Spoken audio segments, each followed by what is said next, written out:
bit back into your history or your life or how you got here and how you will get your papers and stuff like that. Not concentrating on actually the violation and then sorting it out if it's a parking ticket, if it's a ticket or fine that you are going to pay, just finish with you, then you go.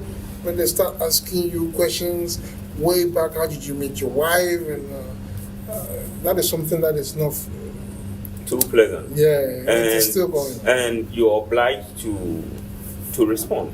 Or otherwise, they will keep asking until they get the answer from you. And I don't know what they're going to use that to whatever investigation they're going to use it for. Because it has nothing to do with maybe the speeding ticket that they are supposed to give you. Exactly. Yeah, so those questions are irrelevant to that. They are irrelevant, yeah. So recently there's been a lot of talk from some Japanese legal system who have also been involved in the police, and then they review that most they do that to profile you when they want to do racial profiling. That's when they pick some foreigners and then do that to them. Yeah, but that's one side of the conversation. We also know that Chiarman Benjamin has a son.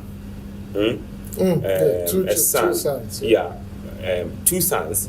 But there's one particular half Japanese, half Ghanaian, half American son who is a sporting personality who is competing for Japan. Both of them actually. Both of them are sporting athletes. Please tell us. We don't really know much about it. So tell us what they are doing. I'm blessed with 2 kids in Japan.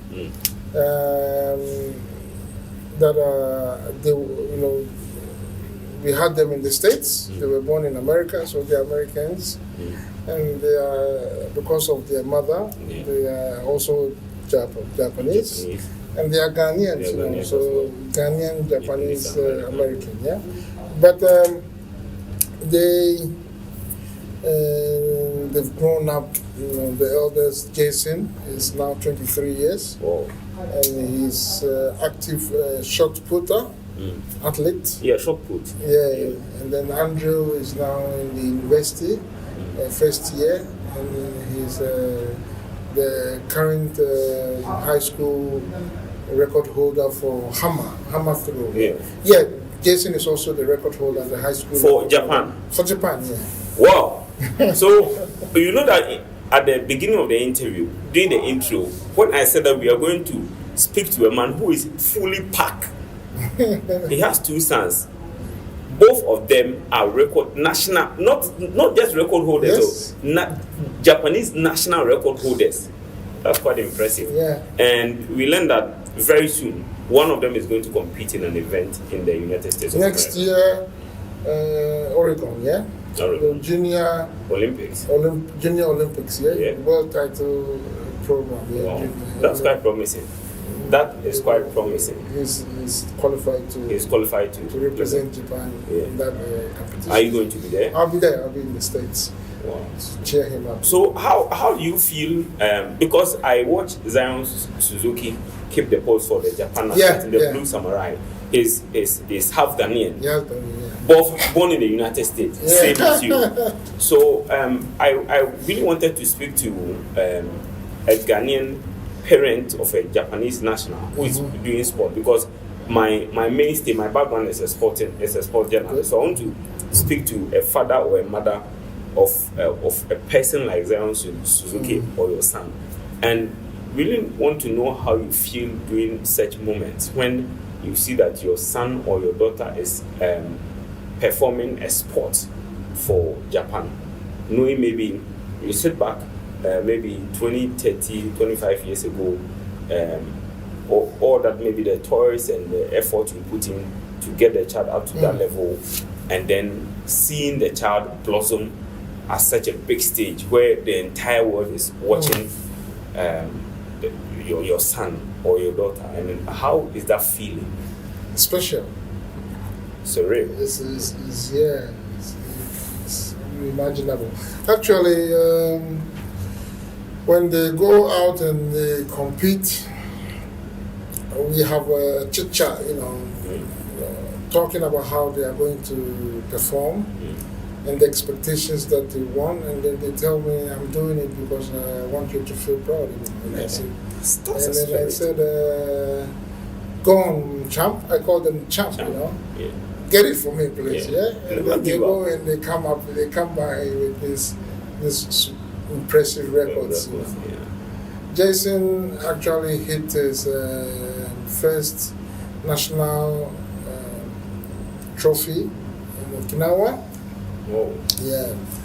And then Andrew did the same in Fukuoka. Wow, that's quite impressive. So it's something that is so valuable and precious to most, I won't say Ghanaians only, most Africans who are here, who are having kids. For some of them, they don't want to have anything to do with, you know what I'm talking about. Yeah. They don't want to have anything to do with that. But that's an impressive thing. We are wrapping up. But a very, very important conversation that we need to have before we wrap up the entire conversation. There's a growing community of Ghanaians in Osaka, which is called the Ghanaian Residents Association in Osaka, Japan. And you are the chairman of that association, and you're also one of the founding members of the association. Can you please tell us the rationale behind the association, why Ghanaians in Osaka need to come together as one body, and what are the benefits that if you join the association, you stand to gain as a Ghanaian? Good question. Actually, the association, we've tried to implement certain things way back that would make the association stand firm and strong. But each time it crumbles and collapses, due to certain things.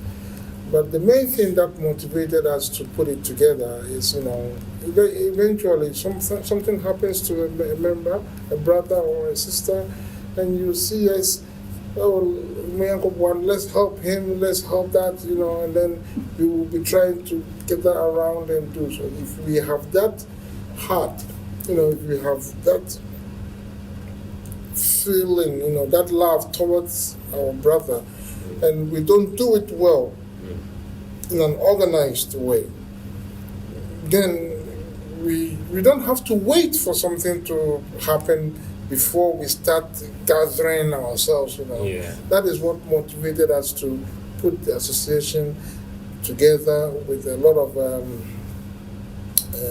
thoughts, into the constitution. A lot of work,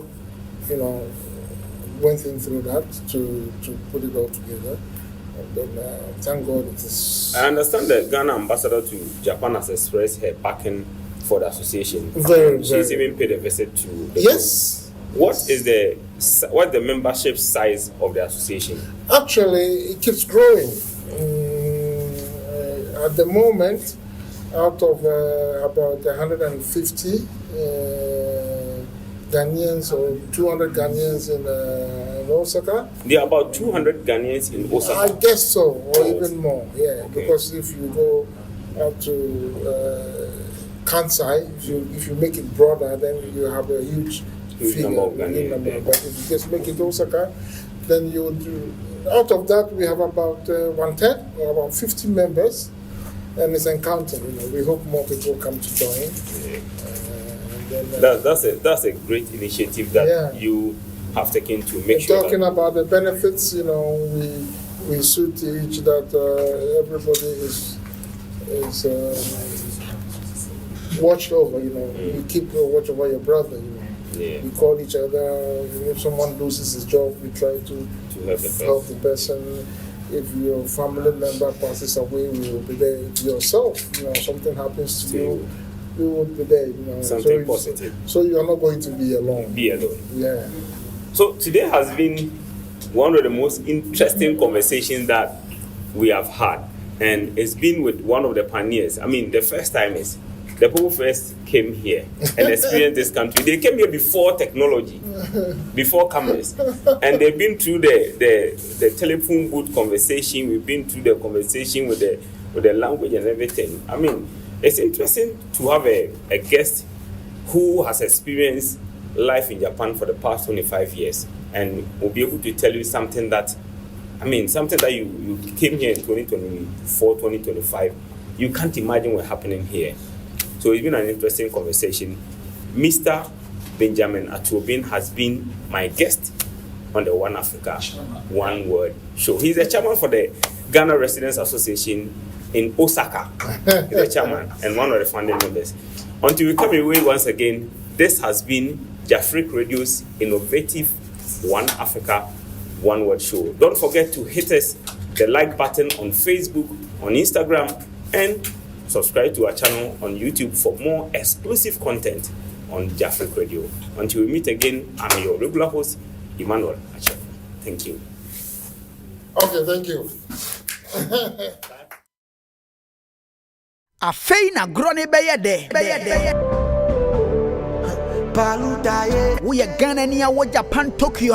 Jafric Radio, in collaboration with African Home Touch Restaurant and Bar, present you a Mutuo Special. Mutuo Special. Kwesi de twatwo bosume no biara. Branie ni Ghana ni Africa duane papa bi from jollof rice ekopim fufu team from high life to Afrobeat. Anyum papa ni yentwe na se what every last Sunday of the month e ha na eboso. Untimi nyu humfrim.